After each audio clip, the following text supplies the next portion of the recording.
तो hello fellows, welcome back to new video. तो आज जिस वीडियो पे हम सॉन्ग पे पता नहीं क्यों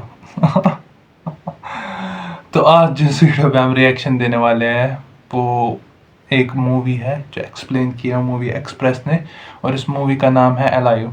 बहुत सारे लोगों ने देखी होगी, बड़ी हिट फिल्म थी, कोरियन थी, हाँ शायद कोरियन ही थी।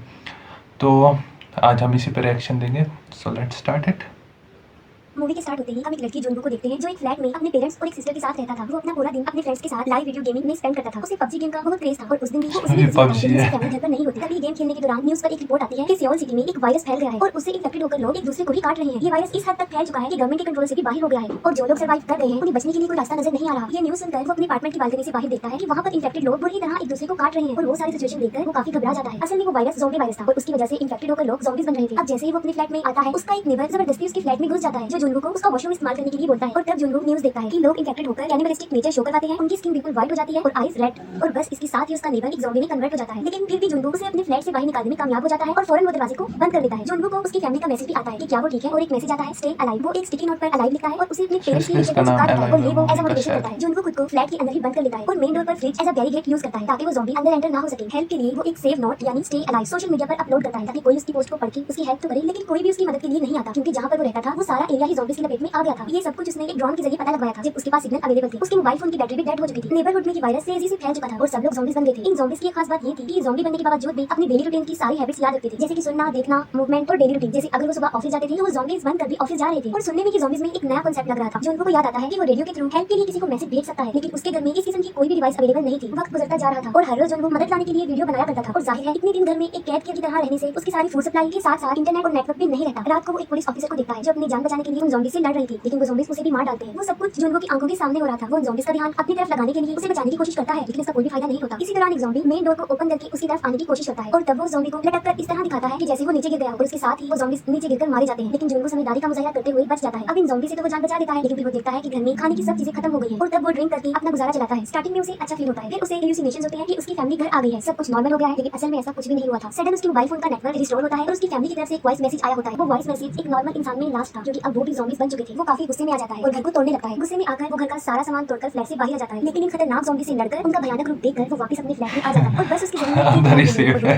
इन ज़ॉम्बीज को देखकर वो डिसाइड कर लेता है कि वो ज़ॉम्बी तो बिल्कुल नहीं बनेगा। ये सोचकर वो खुद को फांसी लगाकर सुसाइड करने वाला था और तभी कोई सामने वाले फ्लोर से एक लेजर लाइट की मदद से उसे बचा लेता है। वो उठकर देखता है तो उसके सामने वाली बिल्डिंग में एक और सर्वाइवर बची थी जिसका नाम किम यूबिन था। वो दोनों डेली सिग्नल्स के थ्रू बातें किया करते थे। यूबिन ने अपने घर के मेन डोर पर एक ट्रैप भी लगाया था जिसके अंदर एक ज़ॉम्बी फंस जाता है और मौके का फायदा उठाकर यूबिन उसे मार डालती है। यूबिन एक अच्छी लड़की थी, वो किसी को भी मारना नहीं चाहती थी, लेकिन सिचुएशन कुछ ऐसी थी कि उसे उस ज़ॉम्बी को मारना पड़ा क्योंकि अगर वो उसे न मारती तो वो शायद उसे मार डालता। यूबिन देखती है कि जुनगू काफी दिन से भूखा है तो वो उसे खाना देने के लिए एक रस्सी को बांधकर उसके अपार्टमेंट में फेंकने की कोशिश करती है, लेकिन जिस बॉल के जरिए वो रस्सी को उस फ्लोर तक फेंक रही थी वो वहां पहुंचने की बजाय नीचे गिर जाती है। तब जुनगू अपना ड्रोन भेजता है और ड्रोन के जरिए उन दोनों के बीच एक रस्सी बांध दी जाती है और जुनगू तक खाना पहुंचाया जाता है। उसके बाद एक ज़ॉम्बी उस बॉल को देख लेता है जो अपनी रियल लाइफ में एक फायर फाइटर था और उसे रस्सी पकड़कर आसानी से ऊपर चढ़ना भी आता था क्योंकि ये ज़ॉम्बीज के नेचर में शामिल था कि वो अपनी किसी भी हैबिट को नहीं भूलते। वो उस बॉल को पकड़कर खींचता है जो रस्सी के सहारे यूबिन के रूम के एक टेबल से बांधी गई थी। वो टेबल अपनी जगह से मूव करता है और जोर से आकर यूबिन को लग जाता है जिसकी वजह से वो बेहोश हो जाती है और वो ज़ॉम्बीज रस्सी को पकड़कर ऊपर चढ़ने लगते हैं। जुनगू अपना ड्रोन उस ज़ॉम्बी की तरफ भेजकर उसकी अटेंशन को डाइवर्ट करता है और उसके फेस पर एक कट भी लगा देता है, लेकिन अब जुनगू के मेन डोर पर भी ज़ॉम्बीज दरवाजा तोड़ने की कोशिश कर रहे होते हैं जिससे उसका ध्यान ड्रोन के कंट्रोल से हट जाता है और वो ज़ॉम्बी उस ड्रोन को पकड़ लेता है। लेकिन इसी दौरान यूबिन होश में आ जाती है। वो उस ज़ॉम्बी का हाथ काट देती है और वो सीधा जाकर नीचे गिरकर मर जाता है। जुनगू डिसाइड करता है कि वो आसपास के फ्लैट में जाकर वहां पर खाना ढूंढेगा। वो एक ज़ॉम्बी के पास से चाबी लेता है और फ्लैट के अंदर चला जाता है और जिस ज़ॉम्बी से उसने की ली थी जुनगू को लगता है कि शायद वही फ्लैट का ऑनर है। उसको वहां पर खाने पीने के साथ साथ वॉकी टॉकी, एयरफोन्स और इसके साथ साथ माउंटेन हैकिंग का सामान भी उसे मिल जाता है जिससे वो सोचता है कि यहाँ पर रहने वाला आदमी काफी एडवेंचर था। फिर वो बेडरूम में जाता है और वहाँ पर एक लेडी को देखता है जो कि मर चुकी होती है, लेकिन उस फ्लैट का मालिक ज़ॉम्बी आकर जुनगू पर अटैक कर देता है, लेकिन वो किसी तरह अपनी जान बचाकर वहाँ से निकल जाता है। वो एयरफोन्स की मदद से रेडियो के थ्रू मैसेज भेजना चाहता था, लेकिन अनफॉर्चुनेटली रेडियो भी डाउन था। अब जुनगू एक वॉकी टॉकी यूबिन को भेज देता है। वो दोनों वॉकी टॉकी के जरिए काफी दिन तक एक दूसरे से बातें करते रहते हैं। यूबिन जुनगू को बताती है कि उसे हाइट से बहुत डर लगता है। यहाँ पर हमें ये रियलाइज होता है कि खाने पीने के अलावा इंसान को किसी के साथ की भी जरूरत होती है क्योंकि अकेला रहना भी इंसान के लिए कभी कभी किसी नुकसान से खाली नहीं होता। पानी पीने के लिए ये दोनों बाहर कंटेनर रखा करते थे और जब बारिश होती थी तो वो कंटेनर पानी से भर जाया करते थे। एक दिन बहुत सारे ज़ॉम्बीज उस पूरे अपार्टमेंट में फैल जाते हैं। उन ज़ॉम्बीज के मूवमेंट से ऐसा फील हो रहा था कि जैसे बारिश हो रही है, लेकिन असल में वो उन ज़ॉम्बीज के भागने की आवाज थी। बगल में यूबिन से कुछ चीजें गिर जाती हैं जिससे साउंड हो जाती है जिस पर सारे के सारे ज़ॉम्बीज उसी के फ्लैट की तरफ आने लगते हैं। लेकिन तभी जुनगू यूबिन के साथ वाले फ्लैट से अपने घर के लैंडलाइन नंबर से उस पर कॉल कर देता है जिससे वो सारे ज़ॉम्बीज यूबिन के साथ वाले फ्लैट में चले जाते हैं। यानी इन ज़ॉम्बीज के सुनने की पावर काफी स्ट्रॉन्ग थी। ये दोनों बात करते हैं कि अगर वो यहीं पर ऐसे ही पड़े रहे तो वो एक दिन मर जाएंगे। यूबिन बताती है कि उसने जुनगू की बिल्डिंग के फ्लोर नंबर 8 पर किसी ज़ॉम्बी को भी नहीं देखा। तो वो कहती है कि उन्हें वहां जाकर अपने जिंदा रहने के लिए खाने को ढूंढना होगा। वो दोनों नीचे आते हैं और ज़ॉम्बी से उनकी एक बड़ी खतरनाक किस्म की लड़ाई छिड़ जाती है। वो किसी तरह बड़ी मुश्किल से अपनी जान बचाकर लिफ्ट में आते हैं और 8 फ्लोर पर जाते हैं, लेकिन ज़ॉम्बीज जो कि उनका पीछा नहीं छोड़ते वो भी वहां पर आ जाते हैं और तभी अननोन पर्सन वहां पर आता है जो उन्हें उन ज़ॉम्बी से बचा लेता है। वो आदमी उन दोनों को खाना और पानी ऑफर करता है। यूबिन स्टार्ट से ही उस आदमी पर डाउटफुल थी और इसीलिए वो खाना नहीं खाती, लेकिन बाद में उसे मजबूरन खाना खाना पड़ता है। वो आदमी वाकई ही एक ठीक इंसान नहीं होता, वो उन्हें धोखा दे रहा था। उसने उन दोनों के खाने में बेहोशी की मेडिसिन मिलाई हुई थी। उन लोगों के बेहोश होने के बाद वो उन्हें बांध देता है। असल में ये आदमी अपनी ज़ॉम्बी बीवी के लिए यूबिन को एज अ फूड लेकर जा रहा था। वो यूबिन को अपनी ज़ॉम्बी वाइफ के रूम में फेंक देता है, लेकिन तभी जुनगो को होश आता है और वो उस आदमी को गन पॉइंट कर देता है, लेकिन वो फिर भी उसकी नहीं सुनता। यहाँ पर यूबिन समझदारी का मुजाहिरा करती है। वो एक कपड़े से उस आदमी की वाइफ का फेस कवर करके उसी आदमी के ऊपर छोड़ देती है और वो औरत अपने हस्बैंड को ही काट लेती है। अब यूबिन ना चाहते हुए भी उन्हें मार देती है और गोलियों की आवाज सुनकर सारे ज़ॉम्बीज उस फ्लैट की तरफ बढ़ते हैं और तभी यूबिन जुनगो को कहती है कि वो उसे शूट कर दे और तभी उन्हें हेलीकॉप्टर की आवाज आती है। वो दोनों ज़ॉम्बीज का काफी मुकाबला करते हुए बिल्डिंग की छत पर आ जाते हैं, लेकिन अफसोस वहाँ पर उन्हें कोई भी हेलीकॉप्टर नजर नहीं आता। वो चंद बची कुछ गोलियों से उन ज़ॉम्बीज को शूट करते हैं और साथ साथ अपने लिए प्रे करते हैं कि वो बच जाएं और तभी अचानक से वहाँ पर हेलीकॉप्टर सच में आ जाते हैं। उन ज़ॉम्बीज को शूट करते हुए दोनों को सही सलामत हेलीकॉप्टर में बिठा लिया जाता है। वहाँ से निकलते ही सिग्नल भी आ जाते हैं और उनके फ्रेंड्स के आए हुए मैसेजेस देखकर वो खुश हो जाते हैं। दोनों सर्वाइवर अपनी पिक्चर्स को नेट पर अपलोड करके अपनी लोकेशन बताते हैं। फाइनली जुनगो का स्टे अलाइव अब अलाइव बन जाता है और बस इसके साथ ही ये मूवी एंड हो जाती है।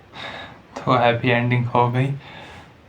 तो अगर आप लोगों को किसी भी रीज़न से ये रिएक्शन वाला वीडियो पसंद आया हो तो वीडियो को लाइक शेयर सब्सक्राइब करना, और अगर आप लोग ये फुल मूवी देखना चाहते हैं तो टेलीग्राम वगैरह पे या नेटफ्लिक्स वगैरह पे आप देख सकते हैं।